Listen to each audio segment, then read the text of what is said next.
Pettigrew. Welcome to Partnering Leadership. I am thrilled to have you in this conversation with me. Delighted to be here with you, Mahan. Thanks for the invite. I'm really excited having known of some of your impact in the region and in the community, Harold, and the passion you have for Washington, D.C.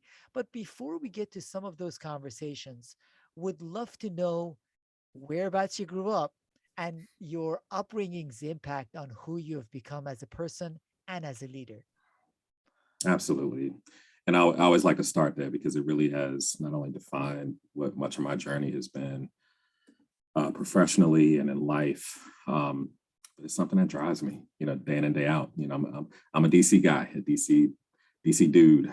So I often like to put it, and much of my story was really impacted by a lot of the happenings in the 80s and 90s here in DC.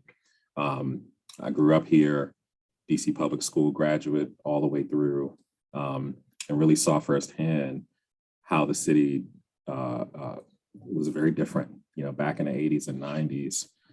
And that really imprinted much of my early start, and how I viewed the city and what I ultimately became professionally in economic development and those sort of things. And so this is home. I always like to tell folks that it's great being in this place I call home, and knowing that every day, I'm doing things to just, try to make it better, each and every day. So this is where my story starts, Mahan, here in DC and in this region. And this is where I am today, kind of working day in and day out. So with your story starting in DC, Harold, you already alluded to the fact that the city has changed a lot since the time you were growing up.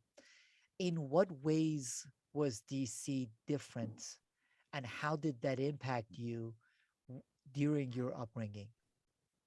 Yeah, I remember, the some darker times here in the city, where in the 80s and 90s, there was a grittiness that was here for sure. And we had the unfortunate, title, so to say, that no city wants to be in the murder capital, of the country. And some of the dangers, growing up here were very present, just being frank and being real about it. And so I remember some of the parts of the city and what they used to look like. They were parking lots back then versus a lot of the developments now. I remember the plenty of life lessons as well that you grow up with, just understanding some of the adult things you have to deal with, and sometimes in terms of life and death as well. And so it was just a very different place where, opportunity wasn't as available, particularly for Black and Brown people growing up. You could feel the divide even as starkly at that time as well, particularly the racial wealth divide. I grew up east of the river, which was predominantly Black, and west of the park, predominantly white. Conditions were the same back then, and so I remember that time in the city, and it really has dominated what I do, and really advised and informed really what I do right now in economic development. But it's a great time to grow up because of all the lessons and things that I had an opportunity to learn, and things that I was exposed to. And even as a DC public school kid, the opportunities that were afforded, even though we had our challenges. And some of those challenges had to do with the war on drugs that was going on at that time that impacted your family too, Harold. Yeah, and that really, I often lift that up. And there's this famous picture of Nancy Reagan at the White House. She's doing a Just Say No march for children here in DC. It was a couple thousand kids that were marched down to the White House. There was a big rally. And that picture is always special to me because on the stage with her, behind her is my grandmother, my aunts and uncles. They were a lot younger. I was a wee young toddler kind of thing.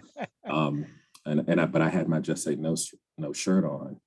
And what that represented, my grandmother very much so, because of my father's story, was an advocate And, she fought much of her life, to make sure that our children growing up in the 80s and 90s were not subject to the loss, the death, all of those things that was experienced during that time of the city.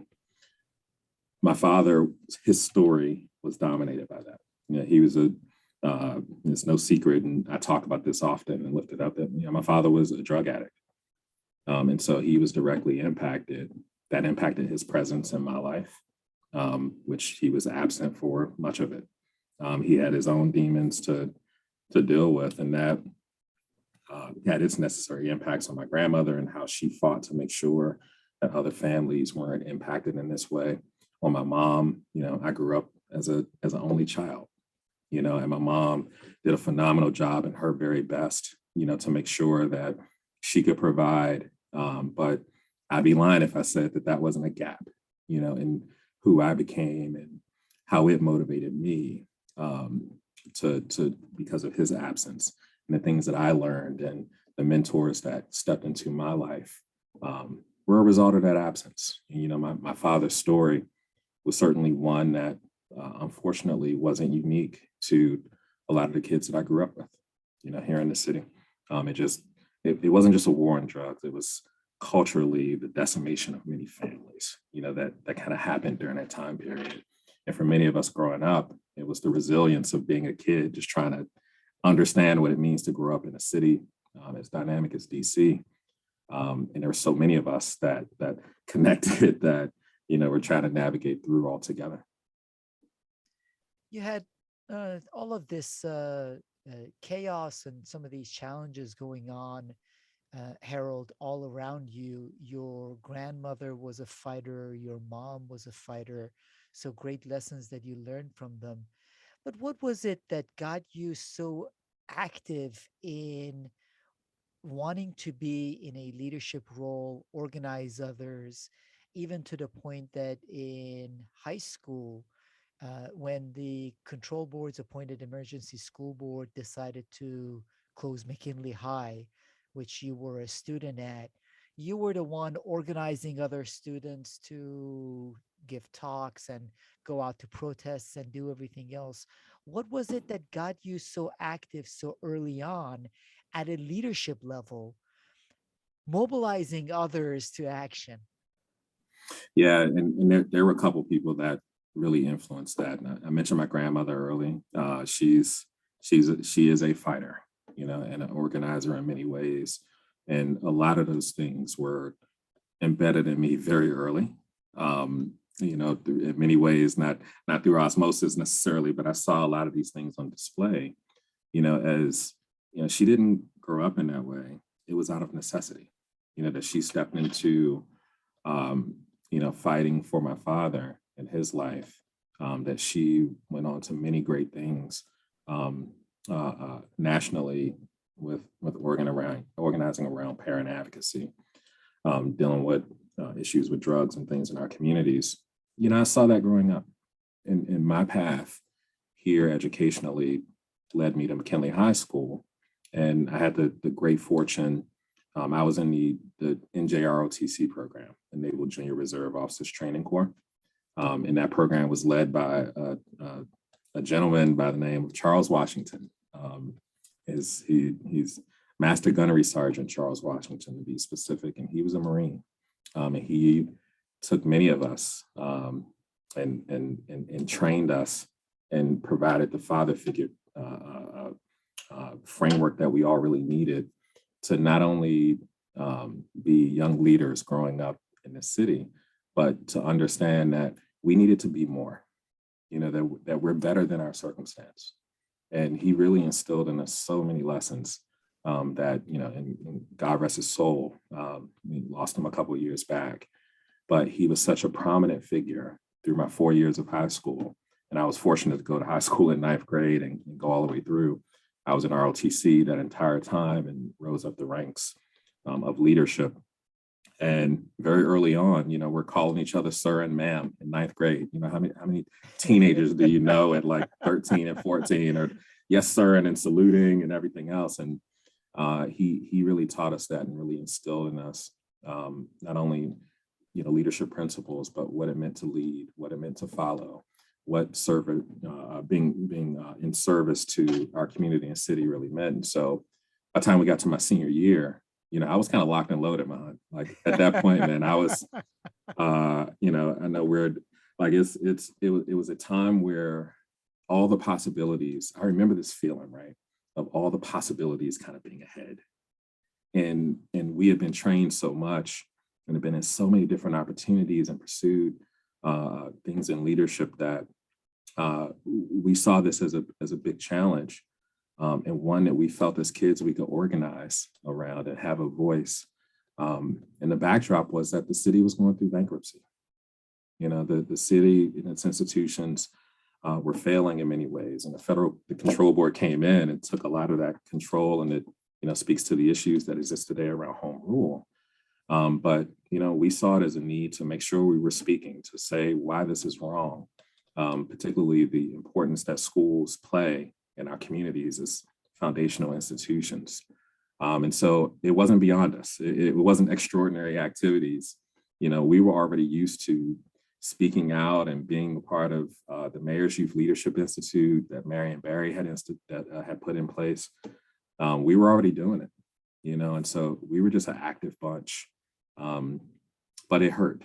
Let me be clear that was a very painful time. Who wants to go to high school and your senior year, your high school is shuttered. And so it was an emotional time.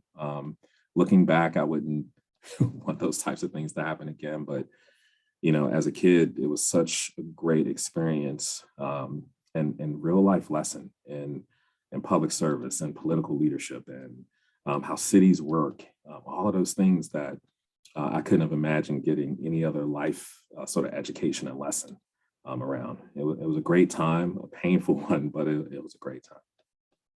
You got those great lessons, Harold, but it also goes to the point of the power of a positive, caring role model in all young people's lives, where uh, part of the strength that you as a young adult got, part of the inspiration that you had to act when McKinley High was being considered for closure, was given to you through the strength of that role model, that caring adult outside of the family environment. So, what I wonder is, as you reflect on the opportunities in our communities, because it's not as if these are issues that we dealt with back in the 90s and now we are beyond those. How do you think, as a society and as a community, we can ensure more young heralds have some of those role models, some of those people that give them the confidence that they have some control over their environment and their world and are not just subject to their circumstances? Absolutely. I think, as kids, growing up, we all look for not only direction, but shelter. And there's a burgeoning voice kind of all within us, that in one way or another, wants to come out. And I think I was very fortunate to have people that not only set the stage, but pushed me forward to, find your voice, to understand who you are, understand the challenges that you may be facing, but also keep your eye towards how do you get beyond that. And so I think it's important, now more than it ever has been, the role of representation, in our communities, for men, for women, for in Black communities to have Black professionals and Black people that can show that sort of representation in Asian communities, across all of our communities, that we have representation that shows us in the future being given authority, or those that are adults, giving authority and pushing kids to ensure that they understand what's possible and what's within their power to achieve. And I was very fortunate, just throughout I always tell people, and I say I'm a DC dude, I'm a DC public school dude too, because throughout my time, it was really accelerated when I got to high school. But, you know, I've been fortunate to have that throughout my career. I mean, throughout my educational career, you know what I mean? Like from a kid growing up, I remember my earliest um, teachers being that same way. And I remember Mrs. Perry in my fourth grade class, you know, I slacked on a spelling bee and she looked up at me and was like, you know, and I snapped back because I saw her look at me because she knew I could do better. I knew I could do better. And the moment I saw Mrs. Perry, I was like, all right, let me stop messing around, you know. And I just think, you know, it speaks to the role of teachers in our lives. It speaks to the role that, you know, there's people in the community have in our lives, in the lives of children. And I just have such a fond, just such fond memories of those who pushed me along the way. And it was really formative in my early days. And as you were pushed along the way, you also continued to pursue your dreams. So, why did you then decide to go to NC State for college and study political science? Yeah. So, you know, I was hurt when McKinley was ordered closed. And frankly, I wanted to get out of DC. I felt like, you know, the leadership at the time had uh, unfortunately let down like its children. And I don't say that lightly. And I felt like I wanted to get away far enough that, you know, I could have a different experience, but close enough that if I needed to get home, I could. And one thing that was important for me was being in a place that I felt all around me was the campus experience. And this is also where people matter. You know, I went down to do a college visit and the welcoming environment, you know, and NC State is a predominantly white school, 35,000 kids. And at the time, there were roughly 4,000 Black students on campus. And I tell you, biggest school in North Carolina, but it felt so small and comfortable and just full of opportunity. And for a DC kid going down there, you know, I was very much, I didn't speak to people and people were walking by like, hey, how you doing? I was like, do I know that person? You know, and one of the upperclassmen that was leading the tours and stuff, he was like, you know, hey, young fella, we speak, you know, so leave all your city tendencies aside. You're in the South now. You know, we speak to folks, and so speak to people. I used to wear my hat over my eyes and everything, and they're like, "Nah, lift it so people can see your face, see your smile." Like, and it was just such a warm environment. And you know, they provided scholarships, and they had this balance of articulating, you know, we want you to be yourself, to be connected here. As a student generally, but specifically as a Black student, like your identity, we don't run away from, we embrace it. And so there were a lot of supports in place that was very welcoming. And it just made for a great feeling for me to select going down there, but it was really steeped in the disappointment I felt being here. And I can't, it's both of those that are the opposite, you know, but the two sides of the same coin that gives reason as to why I wanted to go down there. The welcoming nature of there, but then also the disappointment of feeling like I'm being dispelled from a place that I love so much in McKinley High School. And it seems like you had some politics running in your veins and some desire at that point where at NC State, they were welcoming, they were warm. It is a different culture to a certain extent. But you, in the year 2000, were elected as the third Black president on this majority white campus of 35,000 students. What got you to pursue the opportunity and then get elected? Yeah. So that was an interesting time, and for me personally, I was hyper involved. You know, for me it was I used to sign my emails, Mahan, like when I was sending them to folks, forever in the struggle for change. And that was like I was a kid, like 19 years old, having that as a signature line, right? Harold, You know, what I have to pause for a second there.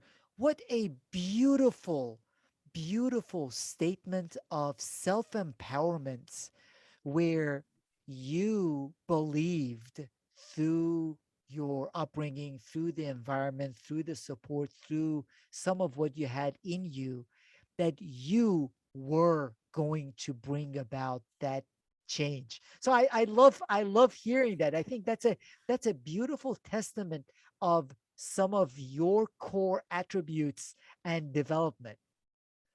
Yeah, and thank you for lifting that up, Mahan. And it's early on, it was planted within me that the space we occupy should be better when we leave. And I believe that firmly. It drives me for what I do today at Wacif. And I've always felt like every place that I'm spending time and being in the company of others, that place needs to be better. And I need to make sure that, for all the people that got me here and invested in me in different ways, how I pay that back is making sure those places are better.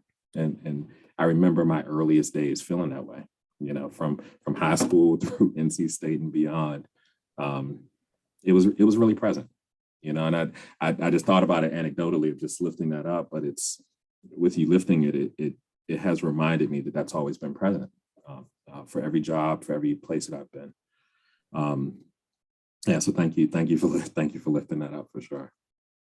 Yeah, so you were talking about running for president and getting Yeah. elected.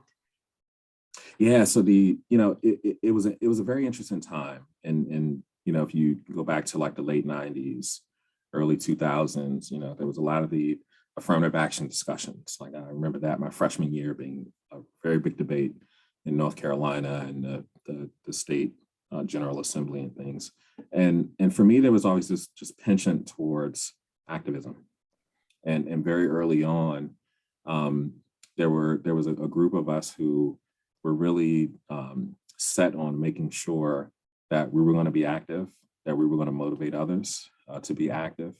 And I had the good fortune of having upperclassmen that were ahead of me who thought the same way, and they really pushed and motivated for a lot of these different opportunities in student leadership to get involved, And so when the opportunity came, there was a buddy of mine, and he unfortunately passed a couple years ago and really young, named Andrew Payne. He was one of the very first people in my life who like, hey, you should consider this. I think you have a voice that the campus could benefit from. And he's something as simple as that, and it stayed with me. I went home over the break during my junior year, and it stayed with me. I just reflected on it and really came to the why not sort of perspective. I've been very active. I was fortunate as well. The fall before, we don't have homecoming king and queen. We had leader of the pack. And so I was elected, quote unquote, leader of the pack. And so it felt like a natural trajectory. I felt like I had something to offer, with trying to help the school move forward, and deal with issues, to be able to bring people together and have a steady voice for the times that we were in. So I put my hat in the ring. You put your hat in the ring, you were elected, and then September 11th happened in your final year at NC State. Yeah, and so after my time as student body president, and the guy that followed me, I was no longer president, but I was in my final year of school, and I remember some of the messages that were coming out where people were trying to understand what's happening around the country, and emails coming out like, oh my God, we're under attack, to, hey, are families okay, to, I don't know what's going on, can someone just explain? It was a lot of, we all have our experiences going back to that moment. The importance of it to me, not to venture down the emotional elements of it, because it was, for all of us, it's an emotionally taxing day. And being in DC, I couldn't reach family, and was uncertain of what was happening here.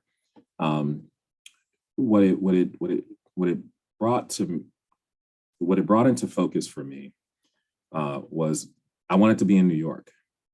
It was my last year of school. I was debating different, whether I wanted to go to law school or, I was a political science kid. So it's like, what do you do after that? Either you teach or go to law school.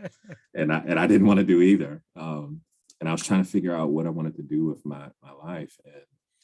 And ended up learning about a fellowship program where you could work with New York City government.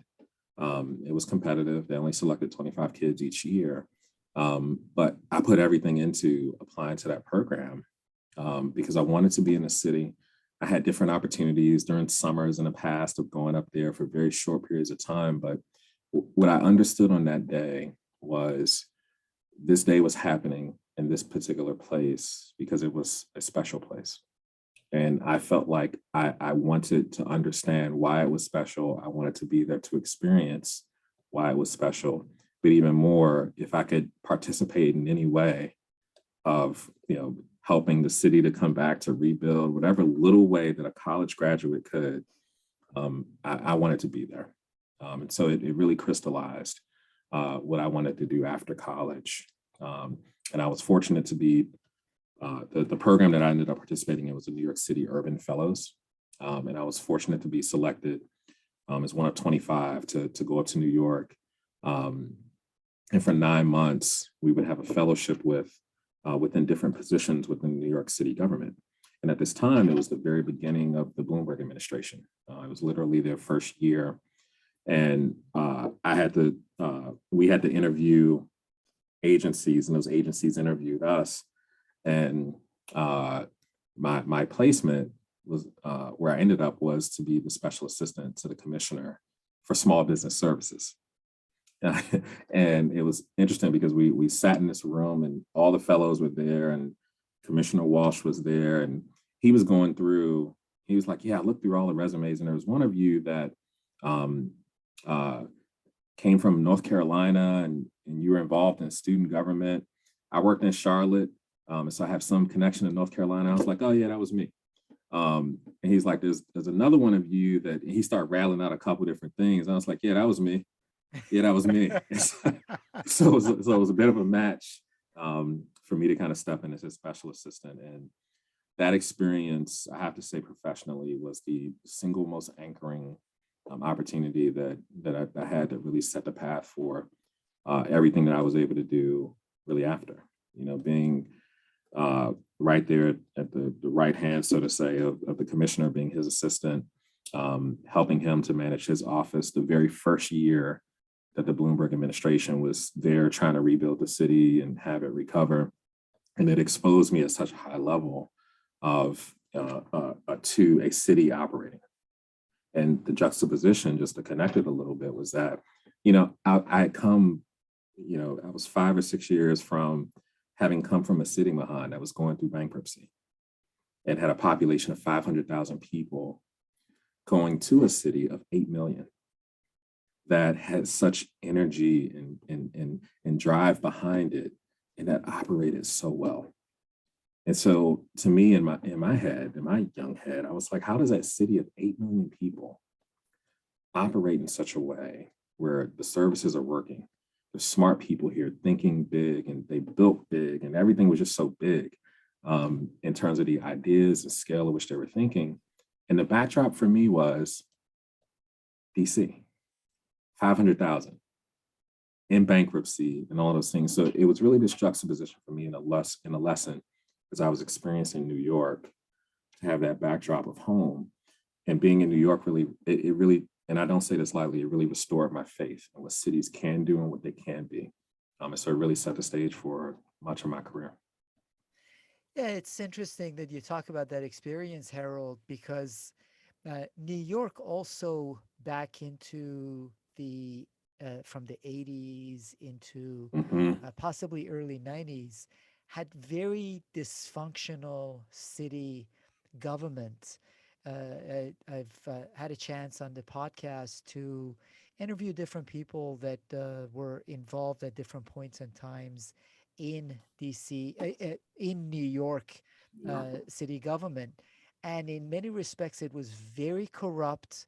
A lot of the contractors to the city government were giving kickbacks. And Hmm. so that was cleaned up, going to the point that leadership matters. It is not just that government is not functional, local government is not functional, or the larger you are, the less functional you are. Leadership matters. And in New York, the different city leaders, the many people that were active on the government front, cleaned up a very dysfunctional, very corrupt government. So by the time you were there, your hope was restored in seeing that city governments can actually function. Absolutely. Absolutely. And I couldn't agree more. And for me, even at that time, being a student of history, understanding what that arc was, it was amazing. You know, that the city actually, and it wasn't even just the corruption, but New York was going through its bankruptcy as well, in its times. And to see that over that time period, each chapter that each new leader played in moving the city's story forward, it led to that time period. And so it was a valuable lesson for me. And it was the backdrop, frankly, for me coming back to DC in 2005. I studied urban planning. I went to I ended up going to NYU and studied urban planning, you know, just fitting in this pathway, right? It was, I had this personal experience. I've worked and did those kind of things. Let me get some schooling just to make sure, you know, I'm going back with some more technical skills, and ended up going to NYU Wagner, which was a phenomenal program that balanced, you know, the technical hard skills with being an economist to urban policy, and then more traditional urban planning, you know, all in one. And so hitting 2005, when I graduated, you know, I was kind of hightailing back to DC, and made sure I didn't apply for any opportunities in New York. I knew I wanted to come back home because it was like this fresh injection of New York City energy with the academic training. And I ended up coming back to DC through another fellowship, the Capital City Fellows program. It started with DC government in 2005. And eventually, as a 31-year-old, you made it to become part of the mayor's cabinet, Vincent Gray's cabinet, as the city's small business director. What was that experience like for you, Harold?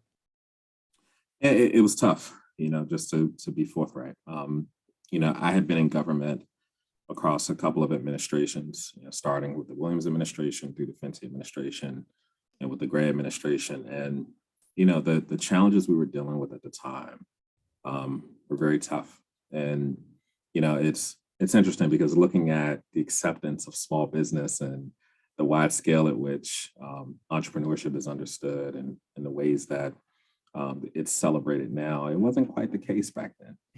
You know, and so, you know, back then we were building programs like to help people to export and to think about, you know, international markets and how to leverage programs within the federal government, because even though the federal government is in our backyard here locally, you know, the formal connections so that businesses have greater opportunity, you know, really wasn't here. And then the local procurement program has always had its, you know, just historical challenges. And so it was tough because, you know, kind of like you talked about the chapters of a city and how you have leadership over time that build and build and build. We were at this very early stage where, you know, the agency had a lot of a great need for building. And being an operations guy and everything else, I had to spend a lot of time building a lot of the foundation and infrastructure. And that doesn't always align with political timing. That doesn't always align with the issues of the day, and those kind of things. And so it was really tough and really isolating, because you know, very few understand what it takes to build a company, to build an organization, to build a government agency. And the team that I had the pleasure of working with, you know, we were head down building. And it was just tough because that wasn't always understood of what was needed to make an agency that worked for its people, that worked for the small businesses that were here. one of the greatest experiences of my career. But it was pretty tough, being in a political environment, dealing with city council members and demands of the mayor's office. And it was a great balance. It was a great balance, but it was a tough chapter for sure. And that chapter also enabled you to understand some of the political aspects and other aspects of cities' operations.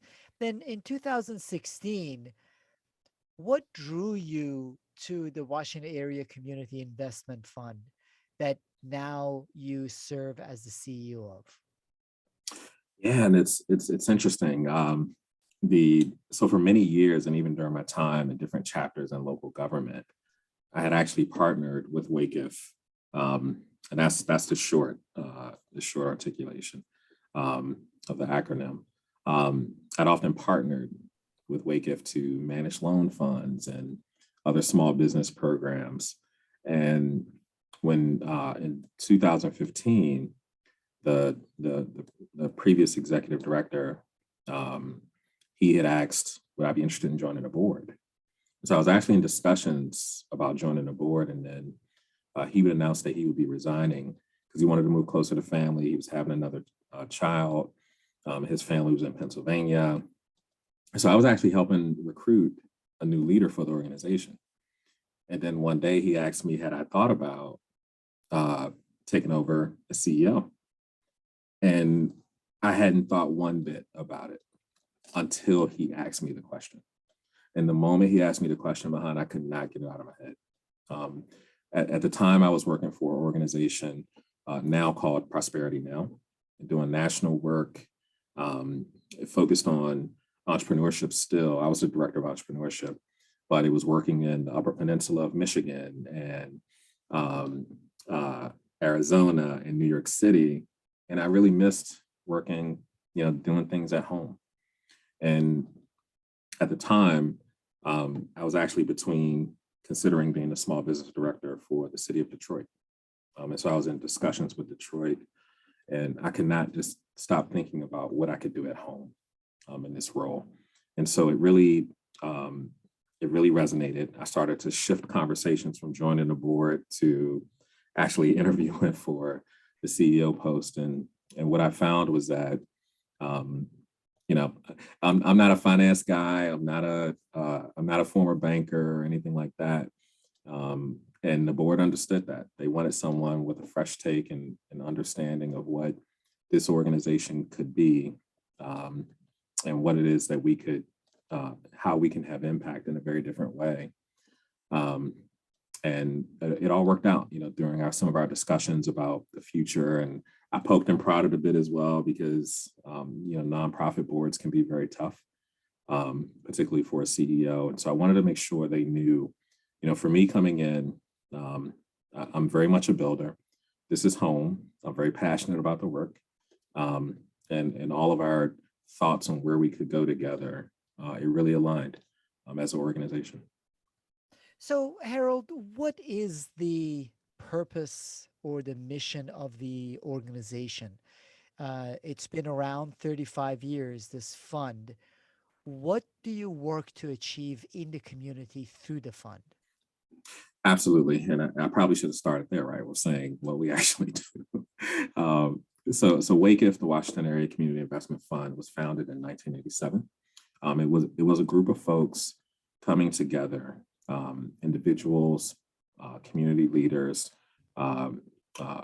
religious leaders as well, philanthropic leaders, who all came together with the goal of creating a fund that could raise capital to work in our communities very different.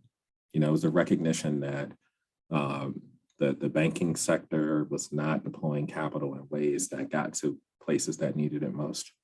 And so the fund, which became the Washington Area Community Investment Fund, was created initially to invest in affordable housing. Our very first investments were in cooperative housing. Throughout our history, we've invested in childcare to charter schools. We have a community land trust that we invested in our history, a number of community facilities. And to tie it a bit more closely here, looking back through our history, my father actually had spent some time in a drug treatment facility. That facility, Wacif actually funded. And so it was interesting, kind of full circle for me. But organizationally, we have invested historically in community in all of its different forms. For me coming on board in 2016, it was important to not only look back at our history and honor it, but to determine what was the right pathway for us moving forward.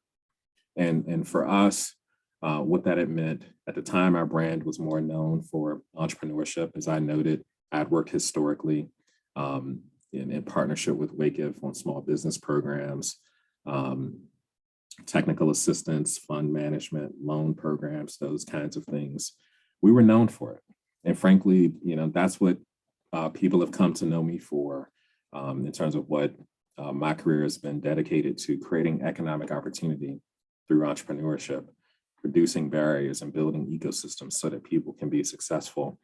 And the one thing we realized was that, we're not in a housing space anymore, community facilities.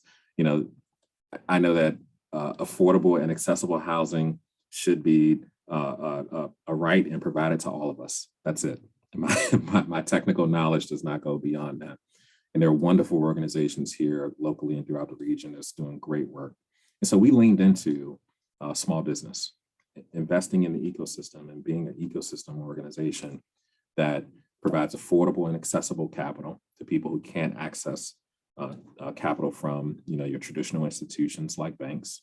We provide advisory services. And so what's important for us is, Mahan launches his business. It's not just about us providing capital, but also, and I always put it, knowledge capital paired with financial capital, so that capital is working in a more catalytic way to helping someone start and grow a business. And so we're what's called a CDFI, a Community Development Financial Institution.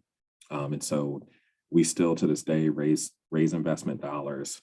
We use those dollars to deploy to people who are starting and growing companies throughout the region. I'm sure your investors ask these questions, Harold, but what I wonder is if you fast forward to 5 years from now and you've been able to have a significant impact and move the ball forward in the community that you're talking about, generating more activity, more positive leverage opportunities for people. What will be different as a result of all this investment, all the effort and time you and others are putting into Wacif? Yeah, I think there's a couple things that come to mind. One, I'm very intentional about where we've also been anchored. So it wasn't just putting our flag in the ground to note that entrepreneurship is going to be the space that we invest, but also from a racial equity lens, we were very intentional about ensuring that we were investing in people of color, communities of color, to expand access to economic opportunity. And so much of our lending, over 85%, are to people of color. In 2018, it was 100%. 2019, it was 96%. But naturally, 2020 changed everything for all of us. And so we maintained our commitment to lend to people of color and in communities of color and be committed there, but still making sure that as an ecosystem organization, we're getting capital out to people that need it and need it most. 5 years from now, I would, one of my goals would be to see that in communities that need investment most, that we see more businesses and more people that are able to pursue their dreams in ways that we don't see now. I live roughly half a mile from where I grew up, east of the river in the Capitol View neighborhood, Washington, D.C., right off of East Capitol Street, for any people that understand the geography here. And if you live east of the river, you know that there's 180,000 people that live east of the river. There's 3 grocery stores. There's more that's opening up. When you look at the number of small businesses, if we were doing this in person and grabbing coffee, Mahan, we would have very limited options. Eateries, there's a couple new that have opened up, but it's sorely underinvested.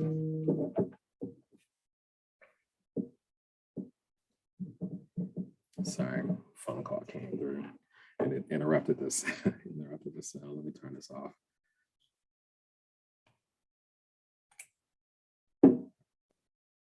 So you were saying we are sorely underinvested. And let me quickly make sure Sorry. I am good. I just want to make sure on your end we are a few minutes before the hour. Do you have anything on top of the hour? Oh, good. No, I'm good. Yep. Okay, fantastic. Great. So you were saying we are sorely underinvested. Yeah.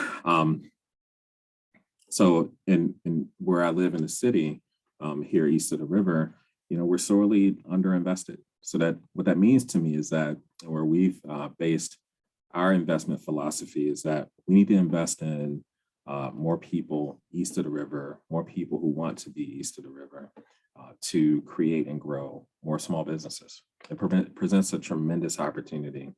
And for us, and for me being a native Washingtonian, ensuring that those who grew up here, that experienced some of the more tenuous times of the city, have an opportunity to also experience the success. I think there's over $1 billion worth of new developments that are coming east of the river alone. A lot of it being focused in Ward 8. And for us as an organization, we've made it a point to not only deploy loans, but to think bigger, to think bolder about the investments that we're making to ensure that there's now a better ecosystem here to support people, because entrepreneurship isn't easy. You could give some TED Talks and everything else, Mahan, and knowing what you've built in your business life, and entrepreneurship isn't easy. And for me, it's been a commitment to is making sure that this difficult path can be easier for those that have chosen to take that step. And for people, particularly for people of color, it becomes a little more difficult because typically, we aren't growing up with cash that's available, or friends and family networks where you can finance what you need. We're often not, for many of us, actually growing up in situations where you talk about and understand money and understand credit and how it works, not only in your personal life, but to finance and grow a business. And so as an organization, we've been committed to making sure we can make that knowledge accessible. We can make capital accessible because it's needed. And so 5 years from now, I think our growth as an organization has been a reflection of the depth of the issues that we're trying to address. And I think we'll be continuing to grow and think big about how we're investing, over the coming years, but making sure that more capital is available, and that next time we do this at some point in time, we do it in person and we can enjoy a coffee shop and sandwich and other things on this side of the city. Yeah, the ecosystem you talk about, Harold, is really important. And part of what you are doing is you also have your sights on some of the right measures in contributing to that ecosystem. One of the things I wonder is the difficulty in making that a reality. So when I go to the naval yards, I used to go there my younger days, and it's incredible that now I don't recognize it anymore. So Yeah. on one end, I look at the beautiful apartments and condos and Starbuckses and everything else and say, wow, this is magnificent. People going on their skateboards all around. It looks like a hub in Silicon Valley. On the other end, there's a part of my mind that says, wait a minute, what happened to all the people that used to live in this neighborhood? Yeah. Because those are not the people that are living in these $1 million plus condos and enjoying the Starbucks. So helping that ecosystem that helps and provides opportunities to the people that have grown up and have been part of this community is a tough challenge, but a worthy one. Absolutely. And I couldn't agree more. And as an urban planner and a little bit of a history buff as well, I like to do tours, pre-COVID and things. We would do community investment tours where we would bring out stakeholders of our work, friends who just want to have a good time, frankly. I would do a little bit of a tour. We would charter a bus, hop on board, and we would go around different sites of the city.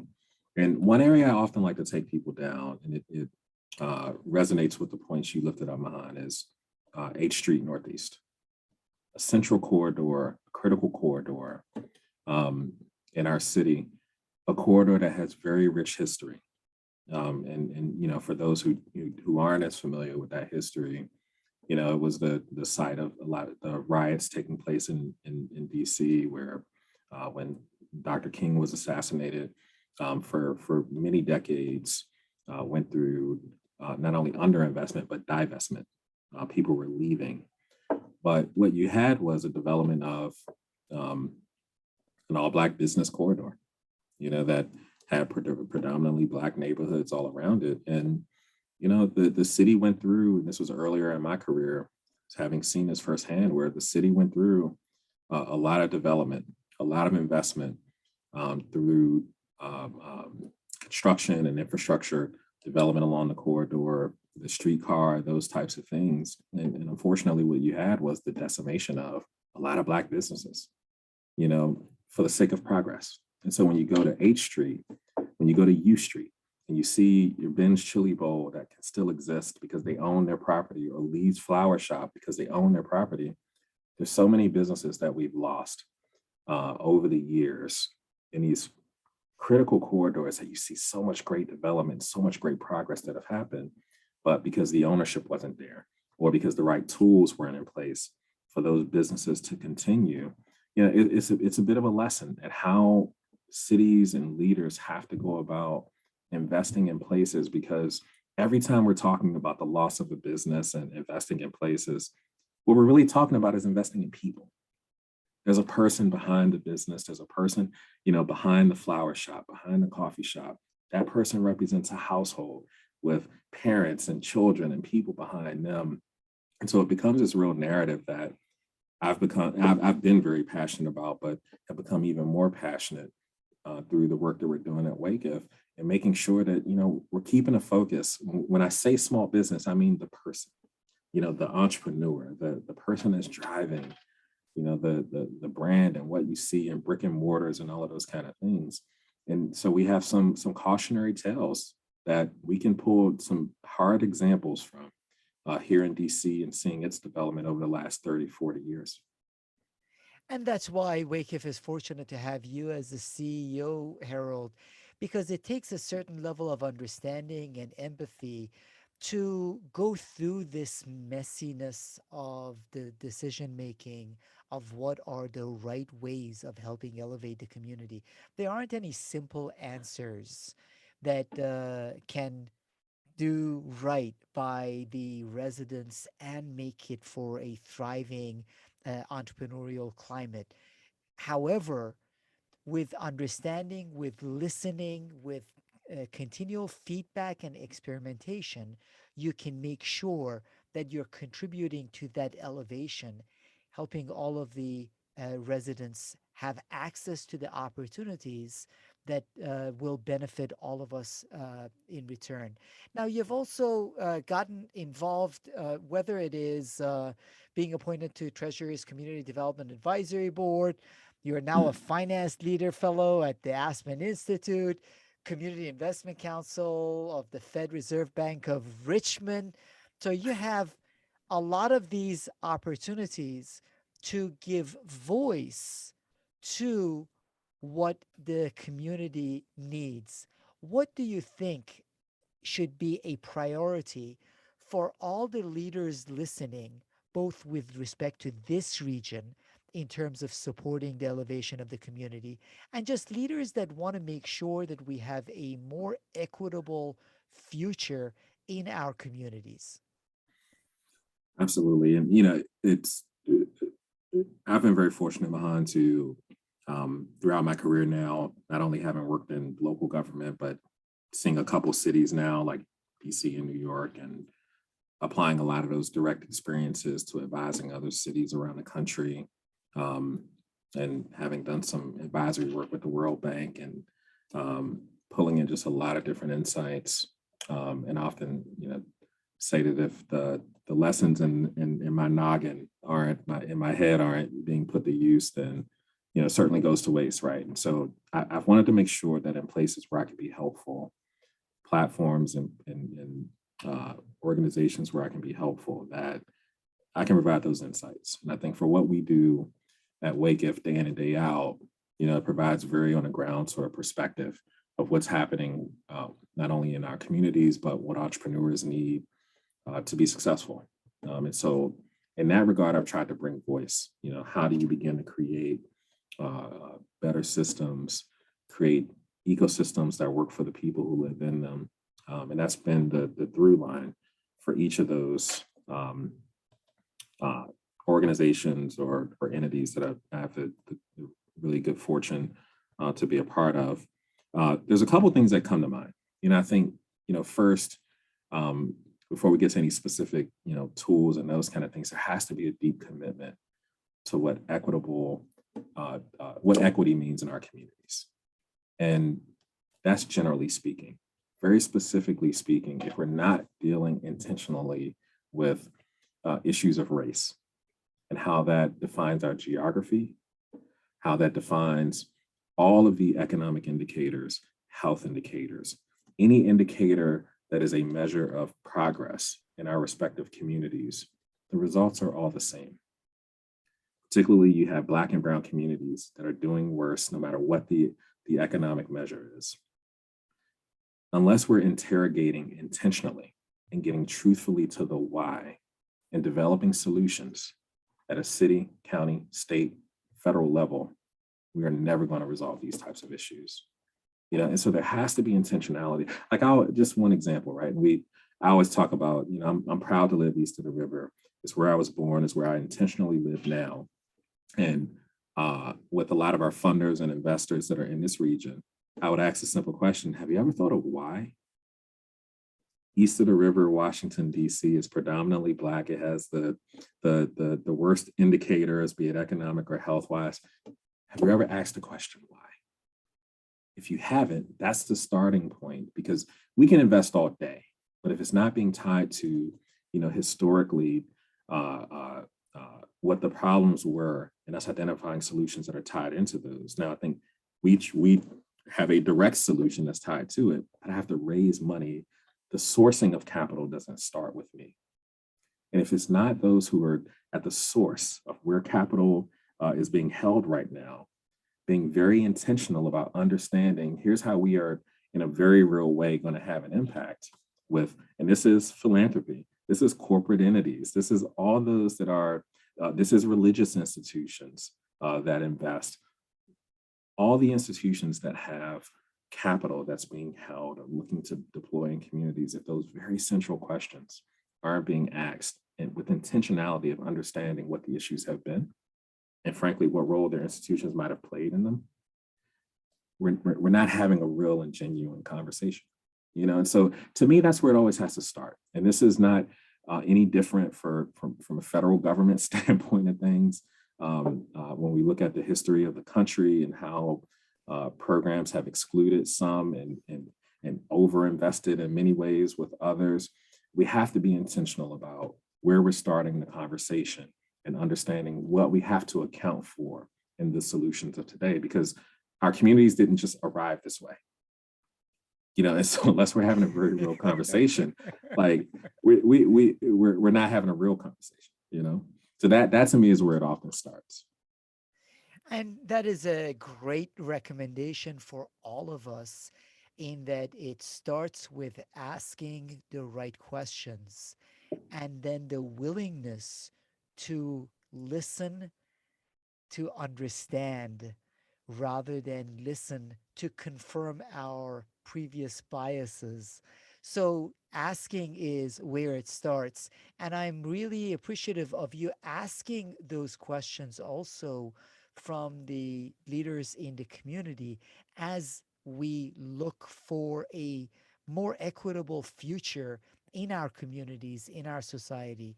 So, in addition to some of the advice that you have already shared with respect to leadership, Harold, I wonder, are there any leadership resources that or practices that you typically find yourself recommending to other leaders, whether it is with respect to running an effective organization, or with respect to understanding some of the challenges with respect to access to capital or equity in our communities? Yeah, and that's a pretty big one, and I'll start in a couple ways. From a leadership standpoint, a mentor of mine many years ago said once, Mahan, that the character of the kingdom emanates from the king, and he didn't say that in a way to influence gender stereotype or anything like that, right? It was just to note that the person leading an organization, their character will, in one way or another, show itself, particularly over time, through the character of the organization. And so I often talk and frankly check myself on, what my character is and how that's showing up in Wacif as an organization specifically, but just in the places that I am and those sort of things, right? So, that's often a key leadership point that I like to lift up. That as leaders, we have the demands of the world on our shoulders, sure. Whether it's a for-profit business, a nonprofit business, it doesn't matter. You still have the weight of the world on your shoulders, right? But what is consistent, no matter what the chapter is what character are you imbuing and instilling in your organization, and what do people see in that? And so, when I'm happy and proud to know, when people see or think about Wacif, they know we're all in to entrepreneurship. They know that we're busting our chops day in and day out to make sure we're not resting on our laurels, but that we're investing bigger, investing bolder, and thinking of new ways that we can have an impact on the ecosystem here, because that's important to me. And we've built a wonderful team that's also committed in that way. But it's something that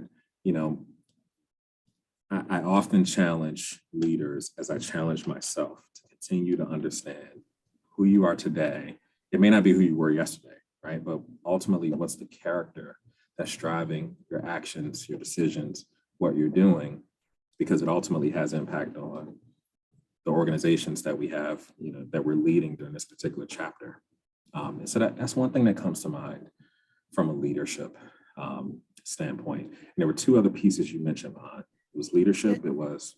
So one point about that, Harold, I couldn't agree with you more in that leadership is example, and understanding how we are coming across, understanding how our character presents itself is Absolutely. an important part of leadership.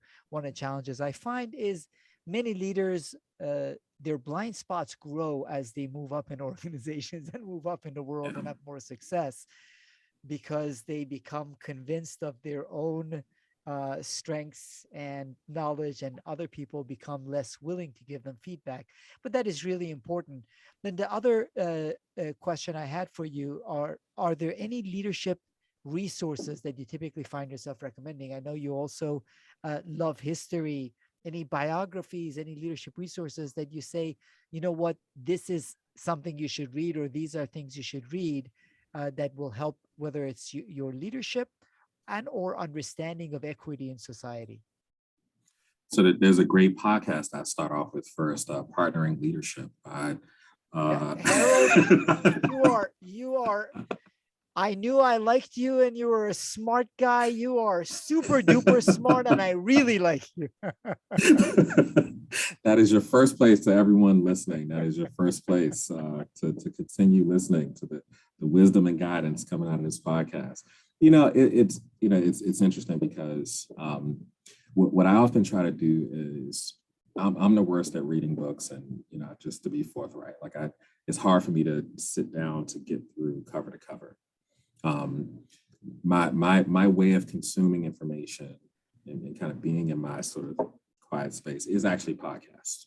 And it's not just the leadership lessons, and there are a number of them that I listen to get leadership lessons, or to hear the narratives and stories of others, to understand what their leadership journeys have been, to see where there are ways that I need to check what I'm doing, or understand a different way that I may need to be thinking about the work that I'm doing. That's my insular sort of way of continuing my own progress. One thing I do value is connecting with others. You know, others who are a former board chair. When I come on board at Wacif, she said very early, one of our very first conversations, you know, uh, uh, being in this leadership post, you've been in different leadership positions before, but this one can be very isolating. It could be, you know, very challenging, particularly being a CEO. But I think this has application beyond that. Um, what will be important is understanding it being in spaces where you're similarly situated, or you're with those who understand without you having to say all the time, here's the challenges that I'm dealing with. And I tell you, the spaces that I've been fortunate to be a part of, you know, I like to say is, you know, the different tribes that I'm connected to here in this region and nationally. It's really provided me the outlets and the space to be among brilliant people who are facing some of the same challenges, who are out of necessity innovating and doing a lot of great things. For them, it's necessity to have impact in their communities, but just being in spaces where, you know, people are, you're experiencing the collective brilliance of others who, you know, might have just that small nugget of perspective that weighs heavily and deeply in shaping who I am, or helping to give me that next shot at, you know, sort of caffeine and motivation and passion, or reminding me to get back on the horse. So I just love it, you know, from leadership Greater Washington here locally to, you know, you mentioned the Aspen Fellows, and that was a more recent opportunity that I had to be, I'm a part of right now. But it's just great spaces to be connected to others. And I think that's one value point that I haven't always appreciated just throughout my career. You know, being in spaces where you can be connected to others who are trying to solve some of the same challenges, and just simply having that sort of fellowship and space of belonging. I think it's even more important for us as leaders to find those spaces. It is really important for us to find those spaces because it provides us the opportunities to also learn from others, as I have learned from and grown from your experience, Harold, which I truly appreciate. Now, before we wrap up, though, in you mentioned to me that you are a nerd, and I've seen a couple of cats, I think, run by behind your That's right. screen. So, That's right. what is it with the nerdiness and the cats? Yeah, so I'm a nerd through and through. I embrace it. I love it. You know, give me, you know, your Marvel comic book movies, and having conversations about the multiverse and uh, all other things made up but very real. Um, I love Star Wars. I love Marvel. I was a comic book kid when I was growing up. I go to comic book conventions with my wife. You know, we don't go as far as a cosplay or anything like that, but um, I love being in that space, you know, where people can go. You know what it is, Mahan? Like seeing the imagination of people come out in so many different ways.